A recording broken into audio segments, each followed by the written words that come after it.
detail those numbers. Hi, ma'am. Thanks so much for joining in. We have been seeing over the last few quarters that your growth has been in double digits, 10, 15% at least. This time around on a year-on-year basis, it's higher by close to around 4%. Do you think it's the high base effect that's really affecting it? And going ahead, can we be looking at revenues of around 1,500 crores odd? Definitely, this quarter has had the base effect because second quarter last year, we had the highest revenues, if you remember. Yeah. So hence, it is all about the base effect. And apart from that, it's also about a project, the brownfield project at Vapi and Anjar, which actually will be coming to fruition by end of this year.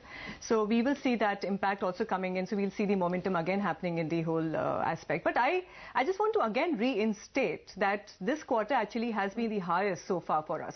If you look at our PAT, it is 172 crores. Our EBITDA has been around 394 crores, and it is the highest in Welspun's history and Welspun India's history. And if you talk about a net debt to equity as well, it is actually 1.4 vis-a-vis 1.8. So I think we really are, and cash surplus of 180 crores, right. And we had a investment of around 450 crores on a project, right. But we still we had reduced our net debt by 182 crores. So I think for us it has been a very good quarter, and we will see our kind of mid-teen growth on PAT continue for the next couple of years as we go forward. And half yearly also, if I look at it, we've had a growth of around 10.6% as well. Okay, so maybe sometimes the street, you've given them just too much to expect, right, from your stock. But tell me now, this time again, you've continued with your margin expansion, which already for the last 4 quarters have been, at the highest EBITDA levels ever. But is this sustainable now, or do you think there is more headroom from the 25% that you've already done? You know, we have already committed a 25%, like 22 to 25%, and that's what we're going to be maintaining. But given to that, I think I must add on that our product portfolio actually consists of innovative products, which actually constitutes around 30% of our product portfolio. All right. So that definitely will add on. And as we go forward, our brand sales is also increasing. This quarter it has been 11%, and our Vision 2020, I mean, we will see kind of it constituting around 30% of the Welspun India's revenue. All right, ma'am. Then we had known in the past that you've been relying on exports. I think that's around 85 to around 90% of your total revenue.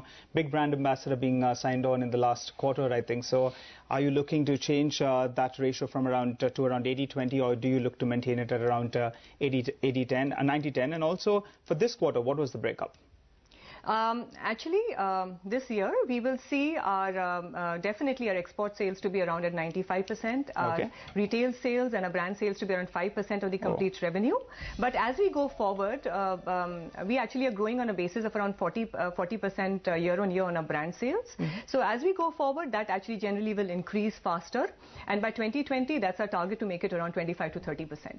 Okay, you mentioned your debt equity has been heading lower. You have cash reserves about 180 crores. Would you look to bring down your debt further? I mean, already your finance cost has come down to about 51 crores odd. Would this be heading lower still? Yeah, it will head lower because I think if you look at us, our return on capital, ROC is also like at 25% and ROE is also at 42%. So we are, I think we are very well leveraged, and I think that's what we see, and we will definitely see it far better as we go forward. All right, Ms. Goenka, thanks so much for coming down to the studio and in fact detailing those numbers. That's in fact the management of Welspun India. The stock is under some pressure, but maybe it's a case of the street anticipating double-digit growth all the time. But by the way, also from 2014, it's run up 10 times. 10 times, exactly. From the start of 2014, I think the stock has seen a good run. So maybe some bit of profit booking is what we're seeing on that stock. By the way, we have Hudson